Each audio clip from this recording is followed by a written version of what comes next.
Around 20,000 people in New Zealand are affected by multiple sclerosis, both those with MS and their families. Having MS in a sense doesn't change anything, you know, it just kind of reinforces it that, you know, all you have is today. You don't know what tomorrow is going to bring. These people have taken control of their illness. Let's deal with now and we'll worry about later. You know, you live your life every day like it's your last day. Well, we live our life like it's the first day. I just try and have the best life that I can have. I think there's nothing better than being happy. Multiple sclerosis, or MS, is a chronic neurological disease affecting the central nervous system and is most often diagnosed in people between the ages of 20 and 40. I was born in the UK. My parents came to New Zealand. We were 10-pound poms. So we came here when I was 3, lived here for 10 years, and then the family went back to England to live. I met my husband in the UK 27 years ago. He was in England on holiday from New Zealand when we met. Before I had MS, I worked in a dental surgery. I worked for a number of years as a chairside assistant. I'd had a bit of an accident playing ice hockey and damaged my teeth, so I had to go to the dentist, and Tina was the dental nurse there. We started going out. We got engaged at Easter and got married in September. Tina and Roy were first exposed to MS when Tina's brother was diagnosed with the condition. When he was diagnosed, we all went through the whole kind of trauma of it all and learned everything that we could about MS. I used to exercise in the morning and I noticed that my legs felt funny and I wasn't walking like I usually did. And one day when I came home, had a shower, and went to cut my toenails, found that my toenails had gone numb. So I knew something was going on. We went to see the neurologist and delivered it deadpan. It was, yeah, the scarring on your MRI and it looks like you've got MS.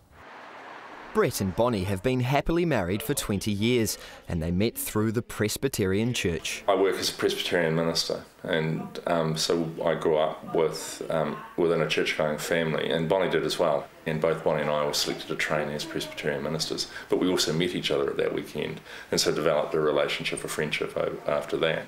My older brother had MS. He died a few years ago, but he had primary progressive MS. So I knew a little bit about MS. I was called to a parish in the Hawke's Bay. By that time we had both our children. I've got a daughter, Iona, who's 12, and a son, Kia, who's 10. During the time in the Hawke's Bay, Bonnie had some sort of funny things happen to her, which were explained by the medical specialists that she saw in a variety of ways, none of which pointed to multiple sclerosis.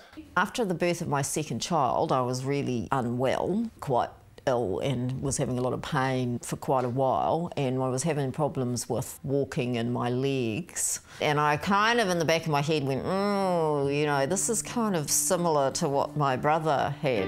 When Bonnie went to her own doctor, he was pretty clear that there was something quite seriously wrong. We'd kind of only just emerging from the initial grief of losing my brother, and then I got a diagnosis. So it was pretty hard for the whole family, really. Multiple sclerosis comes in 2 types. One type is very serious when you get it, and males tend to get it, and it's what's called primary progressive. You just decline quite rapidly. There's another type called relapsing remitting. Relapsing remitting MS means they have an attack, followed by some recovery. By the time you get to an MS diagnosis, you've usually been through brain tumour, you know, a whole lot of things that are actually potentially much worse. So it's a bit like, congratulations, you've got MS, you know, and then it sort of sinks in. I'm Philippa McNair, married to Callum McNair, have got 2 kids, one 12 and one 8. So the girl is the 12-year-old, she's Tessa McNair. Our son's gone through a name change actually. He was Nicholas McNair, but he's diverted to his middle name, Lachlan. So he calls himself Lockie McNair. Good day at school, buddy? Yeah.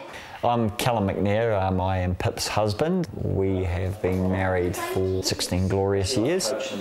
I was in my 20s, almost to be married, and just had trouble lifting my leg. We thought she'd had a stroke. So that's when I went to my doctor, who sent me on to a specialist. You know, I went through, I guess, what everyone goes through, the various ticking the boxes, and no, it wasn't this, and no, it wasn't that. And what actually clinched the deal was having an MRI scan. which discovered that I had lesions on my brain and that I had MS. Rachel was in her early 20s and studying to be a nurse when she first developed symptoms of MS. The doctors said that there was a 50-50 chance that I did have MS. It was 6 months later that I actually had another relapse and I was actually diagnosed with MS. But no, I couldn't possibly have it. That could mean that I would end up in a wheelchair. Going from a person who was beginning a career to have it all sort of taken away from me.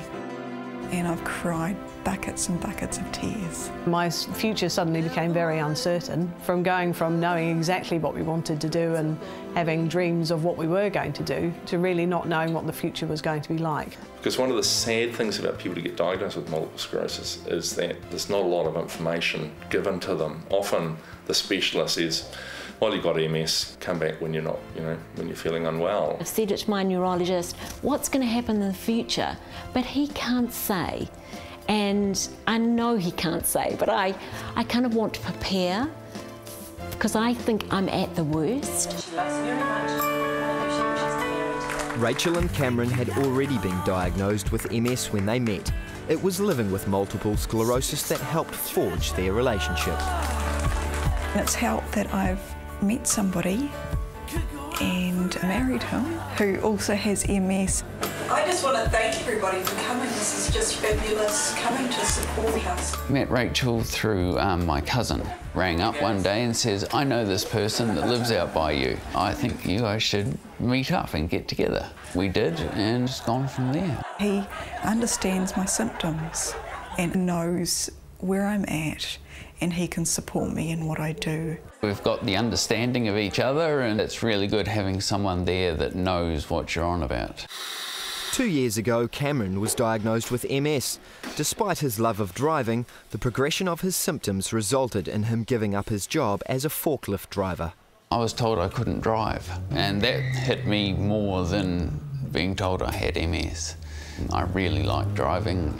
It was going to take a big part of my life away. The grieving and things that people do, I haven't seemed to have done that.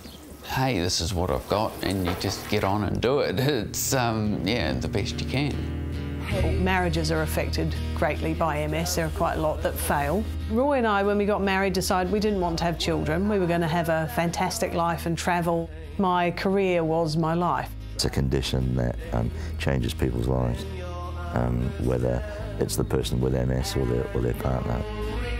I think I've had the disease for over 20 years. Over the last 4 or 5, I've really gone downhill. There's been, some significant changes. For the first few years of the kids, there was no problems.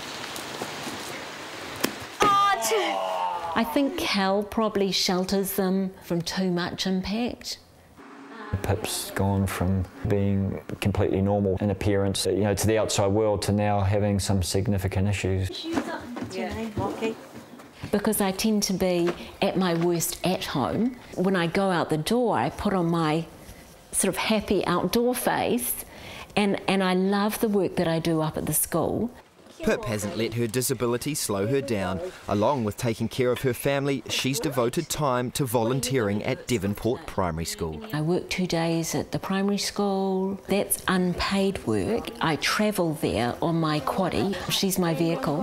I think I'm going to William's birthday party. Oh, great. And Lockie sits on my knee and loves it, although it doesn't go fast like a car.